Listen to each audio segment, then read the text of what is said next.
mayambu ahana maktada ikok nonna taramna okchari akhone ngasi chu amak puruga laksari akhone thajarak puarida nangna Lotkhrasu-10 suba tangkak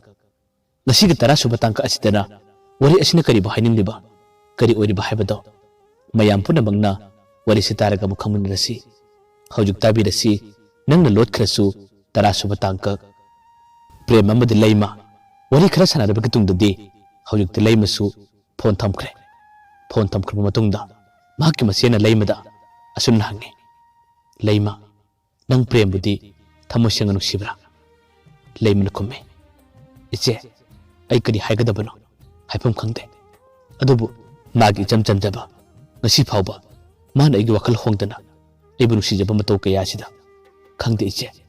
ai mabu nuksibadi asum hilai adubu aigi laibak asida karibu tamnamgadabano karibu thokadabano haiba khangde masena makumme nang mabu nuksijaraba magidamak lepka khalabadi nang wakal hongano aina su nangidamak chawna mateng pangkani se aigi phone se nang pahoro aduga nanga maga barak tori sano pau phono khara leidaga imaga igana nang bu laktri phawbadi nang asida nungaina leyo handakti nungai taba kari mata khanganu ko mapan thongda mama ibani se yam tam thiba malabasu thamoidi yam sengmune yam su phabane nangna adumna waraga leibada ekhuna karamni yelaga legani ekhoina nangi nongna to khara yengi haduna asuma tawbane adabu hojikti ekhuju loina khangle nangna prembu kayagmiti khanjaba aduga premna su nangbu kayagmiti khanjaba haibado aisu loina khangle ure ado nangi awara padi kari kari leirige leimana khumme kishum letede ise phone siti yarani ai pairoroge ba basi eduna khumme he paidaba yade phone sinangna paigadabane nang hojik phawba ekhodi sauribra waroribra aina hairibasini nangi lambida ekhoise yetkadaba leitre nangna pamjaba lambida ekhuna dumuk tharagadabane karigino nangna waraga legadurubasibo nangse aina khwaidagi khanjaba aina khwaidagi luna tawjabi aigi inaw nupine se pasiloba ado ai chalage asumna mase yamadi manaw nupi ani do wadi khara sanare hojikti leimigi masesu pemda lagle aduga leimade adum lehori mase aduna tawriba silliba thoram khudimak mahaki mamadadi karimata haidokiba natte takibusu leite mase aduna yum yoraba kanda atopa number amadagi leimade message tharamme message tu gorolda asumna irame hayeng kari kumada mama lakpa tarabadi mama gi mangdadi nangna phone paibado uhongano khangangano asumna iraga thakibane leimasu message to pare message to pabadagi mahaksu phone paiba matamda yam chiksina pairamme numitu gi numidangda leima madi prem phone do wari sanake leimana su prem na phajana haire phone se aina pairabane ekhoi gi chena su ingonda phone chi piramme asida ekhoi ni pau khara kal phonase nangna wakan fattaba khaduna fattaba lambida chakki tawbado adumatangdi tawbigano premna makhumme nangna aigidamak lepiraba nangna aigidaba himbigadaba oirabadi ai adugma fattabada kashum tawre aduga ai kadaidasu chachuchaloi ado nang aibuta senama nushiraba natra nang aigidamak lepengam lagadaba natra leimana khumme madugi wahaidudi nangna ingonda haigadaba natte hangadaba natte aidi ira leirabini nangna ngakpibada aise matik chadrabini adubu nangna aigidama hingbiraba aigidama lepibu oiba tarabadi aigi lemhodbu pusi ase ai nangidama kathopa ngamune nangna thajanaba ai kari tawa haibano ai wasa ura premna khumme wasakano nangna hairibu waising aduna ai nangmu thajare aikhoigi iche mati imana aigi mayokta leiduna engonda wa kaya ma hairabasu aina nangmu nuksikiba aina nangidaba thanjinkiba khongthangdudi ai kedanunda handoloi leima aina hairibasi asengmani ai nangidaba hingani nangna ikhoida leiba matamda nangna wakhan nungaina momon nokna harawte ama leibado ai yeningi leimana makhumme aigidaba khanbiba aigidaba lepiba nangse aigi oina phangjabadi aigi leiba phabane matam amada aina nangbu hanki nangi thamoibu aina thugaiki ngakpibadasu matik chadraba aigi iralsing adugidamak ai khalabu matamda ꯃꯤꯀꯨꯞ ꯑꯃꯠꯇ ꯐꯥꯎꯕ ꯄꯣꯊꯥꯕ ꯉꯝꯗꯦ ꯇꯝꯃ ꯄ꯭ꯔꯦꯝ ꯍꯟꯗꯛꯀꯤ ꯃꯄꯣꯛ ꯑꯁꯤꯗ ꯑꯩꯅ ꯅꯪꯒꯤ ꯅꯅꯥꯛꯇ ꯂꯩꯔꯒ ꯅꯪꯒꯤ ꯁꯦꯕꯥ ꯇꯧꯖꯕꯁꯤꯅ ꯑꯩꯅ ꯅꯐꯝꯗ ꯂꯪꯖꯈꯤꯕ ꯏꯔꯥꯜꯁꯤꯡ ꯑꯗꯣ ꯈꯔ ꯃꯈꯩꯗꯤ ꯅꯪꯅ ꯑꯩꯕꯨꯗ ꯉꯥꯛꯄꯤꯌꯨꯀꯣ ꯄ꯭ꯔꯦꯝꯅ ꯈꯨꯝꯃꯦ ꯂꯩꯃ ꯌꯥꯔꯦ ꯑꯗꯨꯒꯨꯝꯕ ꯋꯥꯗꯣ ꯍꯥꯏꯔꯨꯅꯨꯁꯦ ꯃꯤ ꯍꯥꯏꯕꯁꯦ ꯂꯥꯟꯗꯕ ꯀꯅꯥꯁꯨ ꯌꯥꯎꯗꯕꯅꯤ ꯑꯁꯤ ꯅꯠꯇꯕ ꯑꯇꯣꯞꯄ ꯅꯨꯡꯉꯥꯏꯕ ꯋꯥꯔꯤ ꯁꯥꯁꯦꯕ ꯑꯁꯨꯝꯅ ꯄ꯭ꯔꯦꯝꯅ ꯐꯖꯅ ꯍꯥꯏꯗꯨꯅ ꯂꯩꯃꯅ ꯁꯥꯔꯤꯕ ꯋꯥꯔꯤꯁꯤꯡ ꯑꯗꯣ ꯊꯤꯗꯣꯛꯅꯕ ꯍꯣꯠꯅꯩ ꯂꯩꯃꯗꯤ ꯐꯅꯌꯥꯝꯅ ꯍꯥꯏꯔꯕꯁꯨ ꯃꯃꯥꯡꯗ ꯀꯠꯊꯣꯛꯈꯤꯕ ꯄ꯭ꯔꯦꯝ ꯑꯃꯗꯤ ꯃꯈꯣꯏ ꯑꯅꯤꯒꯤ ꯊꯧꯗꯣꯛ ꯀꯌꯥꯗꯣ ꯅꯤꯡꯁꯤꯡꯂꯛꯄ ꯃꯇꯝꯗ ꯇꯁꯦꯡꯅꯃꯛ ꯃꯍꯥꯛ ꯀꯥꯎꯕ ꯉꯝꯗꯦ ꯃꯊꯃꯣꯏ ꯁꯣꯛꯅ ꯍꯤꯡꯅ ꯀꯞꯄꯤ ꯃꯥꯅ ꯐꯣꯟꯗ ꯑꯗꯨꯝꯅ ꯀꯧꯂꯛꯄꯗꯨ ꯇꯥꯕꯗ ꯄ꯭ꯔꯦꯝꯅ ꯊꯦꯝꯃꯤ ꯂꯩꯃ ꯁꯦ ꯀꯞꯂꯨꯅꯨꯕ ꯀꯔꯤꯒꯤꯅꯣ ꯅꯪꯅ ꯅꯨꯡꯉꯥꯏꯇꯕ ꯋꯥꯈꯜ ꯌꯥꯝꯅ ꯈꯜꯂꯤꯕꯗꯨꯕꯨ ꯁꯦ ꯈꯜꯂꯨꯅꯨꯕ ꯑꯩ ꯅꯉꯣꯟꯗ ꯀꯩꯁꯨꯝ ꯁꯥꯎꯕ ꯂꯩꯇꯦ ꯋꯥꯔꯧꯕꯁꯨ ꯂꯩꯇꯦ ꯅꯪꯅꯕꯨ ꯅꯨꯡꯁꯤꯕꯤꯕ ꯅꯪꯅ ꯑꯩꯉꯣꯟꯗ ꯅꯨꯡꯁꯤ ꯍꯥꯏꯗꯨꯅ ꯄꯥꯎꯈꯨꯝ ꯄꯤꯕꯤꯔꯛꯄꯁꯦ ꯃꯁꯤꯗꯒꯤ ꯍꯦꯟꯅ ꯄꯦꯟꯕ ꯃꯁꯤꯗꯒꯤ ꯍꯦꯟꯅ ꯅꯨꯡꯉꯥꯏꯕ ꯑꯩꯒꯤ ꯄꯨꯟꯁꯤꯗꯁꯨ ꯑꯃꯃꯨꯛ ꯂꯥꯛꯑꯔꯣꯏ ꯁꯦ ꯀꯞꯀꯅꯨꯕ ꯇꯣꯛꯑꯁꯦꯕ ꯑꯁꯨꯝꯅ ꯄ꯭ꯔꯦꯝꯅ ꯐꯖꯅ ꯍꯥꯏꯗꯨꯅ ꯂꯩꯃꯕꯨ ꯊꯦꯝꯂꯤ ꯑꯁꯣꯝꯗꯅ ꯃꯀꯝꯗꯧꯔꯤ ꯄ꯭ꯔꯦꯝꯒꯤ ꯃꯆꯦꯗꯤ ꯂꯩꯃꯕꯨ ꯍꯧꯖꯤꯛ ꯐꯥꯎꯕ ꯌꯥꯕ ꯀꯧꯕ ꯂꯩꯇꯦ ꯄ꯭ꯔꯦꯝꯒ ꯇꯤꯟꯅꯕ ꯃꯔꯨꯞ ꯃꯄꯥꯡ ꯀꯌꯥ ꯑꯃꯗꯁꯨ ꯋꯥꯔꯤ ꯁꯥꯔꯝꯃꯤ ꯑꯩꯈꯣꯏꯒꯤ ꯄ꯭ꯔꯦꯝꯁꯦ ꯑꯇꯣꯞꯄ ꯅꯨꯄꯤ ꯑꯃꯗ ꯀꯣꯏꯍꯜꯂꯨꯕ ꯑꯩꯈꯣꯏꯅ ꯄꯥꯝꯗꯕ ꯅꯨꯄꯤ ꯑꯃꯗ ꯃꯥꯅ ꯉꯥꯎꯔꯒ ꯂꯩꯔꯦ ꯑꯗꯣ ꯅꯈꯣꯏꯅꯁꯨ ꯈꯔ ꯍꯥꯏꯔꯒ ꯑꯩꯈꯣꯏꯒꯤ ꯄ꯭ꯔꯦꯝꯁꯦ ꯑꯇꯣꯞꯄ ꯅꯨꯄꯤ ꯈꯪꯅꯍꯜꯂꯣ ꯍꯥꯏꯗꯨꯅ ꯋꯥꯔꯤ ꯀꯌꯥ ꯑꯃ ꯁꯥꯔꯤ ꯃꯃꯥꯒ ꯃꯍꯥꯛꯀꯁꯨ ꯇꯠꯇꯅ ꯄꯥꯎ ꯐꯥꯎꯅꯔꯤ ꯋꯥꯔꯤ ꯁꯥꯟꯅꯔꯤ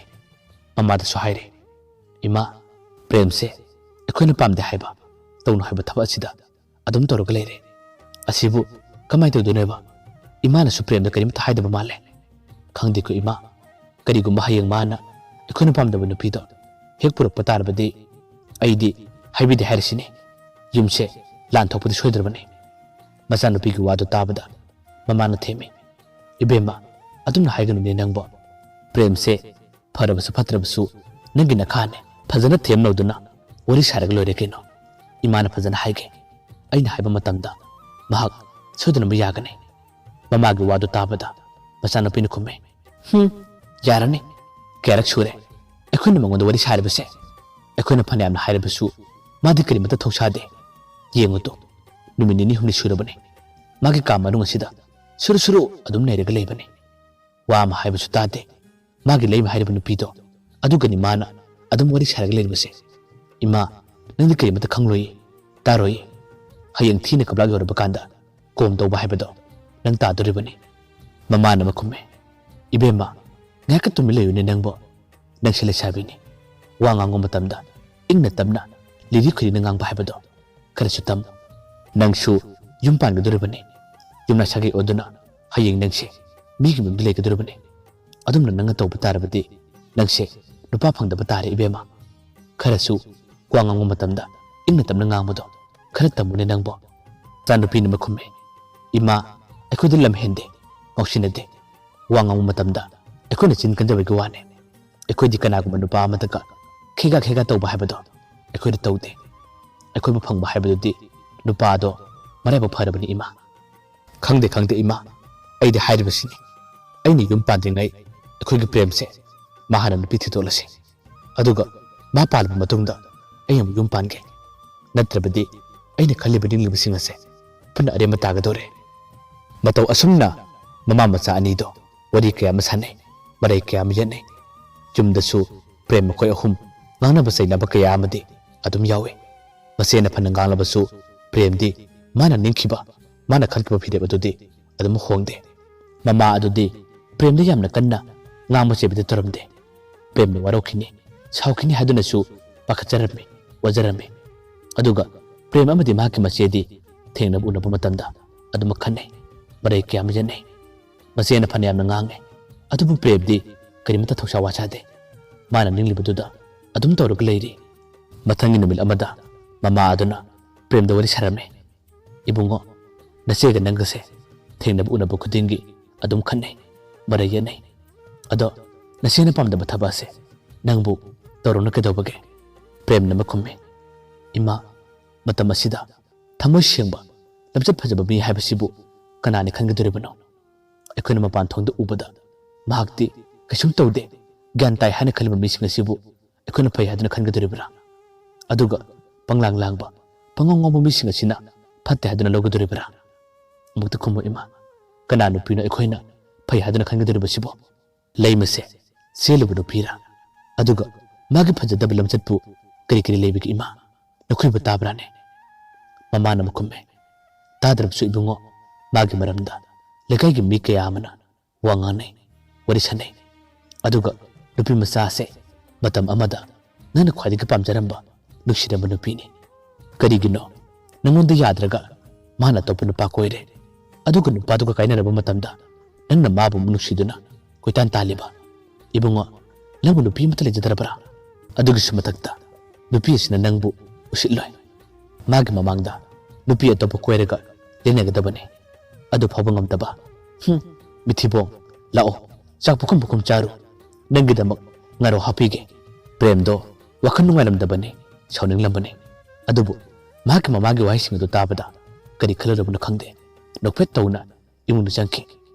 masagi mataw adu ubada mamana mahaire tu yengoba aina hek chairaba aina hek ngalabadi adum toragadabane asidabu aibu kadi haidurebanaba hoida magi thokpa torasano selubu nupi sunatabadubu migidi masalai phawbada pakhang machana senbi yauri akhoi selubu sunate aduga irang lebu nupi sunate isanapa premna haiba wada achumba kaya ma yauri lesari ngai matamda kharasu ngauba kharasu langba haiba sidi masana tabane aina khanba wakhanga atopa kanagum amana khanba wakhanga managadaba nate mina ikhoida lemegi phattaba phanayamna tamlabasu ekhoin hoba nate khangauba nate hoida isanapana khalibase adumak torasano horendagidi isanuppi lalba kanda wari sage aduga mahaksu gyan tahalage asumna khallaga mama ado hojikti magi katamna changki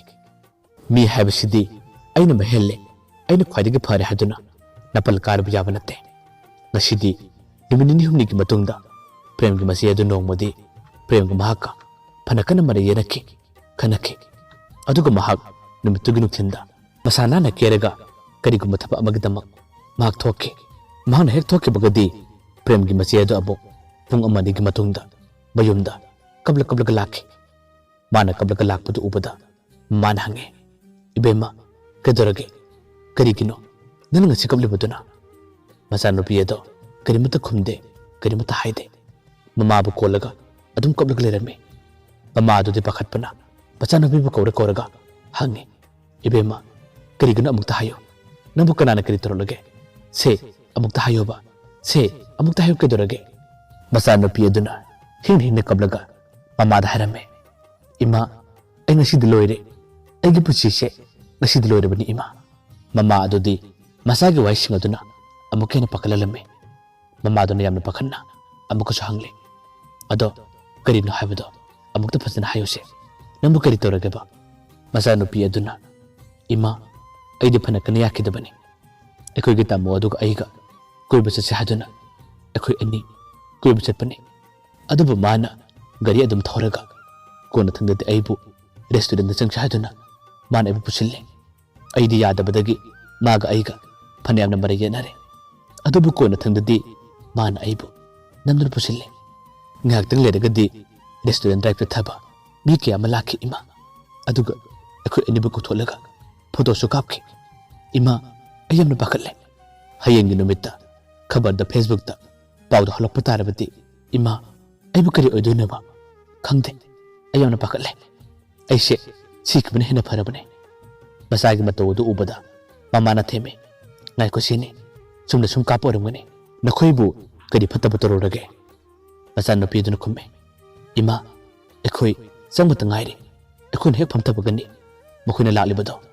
adubu mokhoi gi miyengdadi ekhoi bulana ukri ima mamana makhumme nakhoina kari mata aran matodu batarabadi kari gi kiribano pakalibano adone khongthang ama hek soikbada ekhoi gi puchi se adum awapna tabane adubu ngasi gi tawdu asinadi nangi paramda tambirabane nakhoina aran matawdrabasu mafam ado nupi nakhoi gi di miketi phamne san asibegi manakta lebrubadi san harba taba habase pasana tabane nangdi karimata tawde niyam yamna chumna chale habadaine aduga ngasi tholi ba thawdu asina kari thawdu no nang sunga sidi saina do phanglabra asa no pin makhumme ima yare makha tabirano aise hinglubda kanadrabeni ai sikrigi ima aibu khamlano ima adumna harakpada mama aduna theme yare ibema masigi thodo asiga maramda nang kanada su haigano kanada su takthokano makoina photo kawlibedo kisum toroi aduga thodo asiga maramda nangi narawno pa prem da su kirimta tahan biyade ko karigumba mana takiba tarabadi wa thokane chango yare chalo nangi kada tumen putharo asumna mama aduna phajana thembadagi hojikti masano piedo wakhan nungaita magi kada changki ngakting ledagadi pungkhai amarungi matungda manaw no pa premado yam sawno changlai aduga maki masebo kana korre ise amuku thoro premna adumna kana kobudu tabada masi ado yamna phingna imunga thore masen hek thorakpagadi premna magi phone adu putholaga masi da hange ise asidi yawriba photo chikana no ise na habidadi ise yamna gyanta karimata tawde habadaine aduga karigino Facebook da phawba ise ki photo yorokliba manaw nupagi wado tabada masi adodi karimata khumba ngamdre tumin adumno tharaga hin kablai magi matawadu ubada manaw nupan haire ise aduni khudong tiba haibasidi nangonda ingonda thokani tholai habase tambanga manatte ise na aigi maramda phanayam na ngangli sairi adugi ise na achomdama aronna thabak kaya ma tawre ise asiba hona braba nangse aigi ise na habada aina mutu kache mase duna amu tamna khumbe prem enga sid mai thire nakhoi ki muje thele be ise nakhoi mayamna ngangbu yaba ngango sairo aidi hinglubda karimata kanadre adubu nasedi ngasi habanu asidagi ai aduma nakhoi mayam thadolamlaga ai chakhrage ngasi gi numit asida nangi penda baka yamasu naseda nganglo sairo aidi karimata khumluroi aidi karimata hairaroi asumna hairamnaga prem gi masiedo yamna phingna saksanglomda changki aduga thangama paraga masana sijaraga haduna thinna honare prem ni yamna phingna tanaduna masena pairaba thangadabu mulle aduga prem ni yamna tamna maseda hairaglame ise nang adumna tawgano nang karimata khudong thiba taroi aduga nang mije thiroi ise na engonda thina ngangbirabasu chaibirabasu aina de isebu nusidam khak leite matam ayambada aina isebu senaje egi nusidab ise nangse kadai de kadi soiki kadagi haina aina nangbu lona senabal ise ngasigi thodo ado ise da para ama orasunu haduna aigi imana basingda hairaga aina namna to hankibane isebu de aina kedonda kawbalaite nana khudong tiba taba matamda nanawna kedonda yelang lebang umloi matam ayambada ise na mirai biraba no panade isebu kadai de kadi soiki kadagi haduna kumna senabal ise mirai bana soibalan habase bikup kharada adamuk thokpane ngasigi numit asida aina aigi imana basing aduda sena halamda batarabadi ise gi puchi kari oigani ise lamhelaba no panade nangbu yamna khanje nangbu yamna nusije ise mapanu pagi wado tabada masi ado karimata khumba ngamdre haiba ngamdre mapanu padi yamna muni yelaga inna tamna hare prem ngasitina che mai thire aina nangbu bikup khudingi ngangbane saibani aduga nangnadi aibu kadai da kari soiki kadagi hadana kumna sena jaba nagina taw kaya sida enga sidi mai thire nangbu aigi ipanu pawina phangbase aigi leba phobane dang nasibu sawganu ko asumna wa kaya ma hadana masi aduna mapanu pada penda binu ngai taba kaya ma wari sare bayam aroibada amukana khurum jari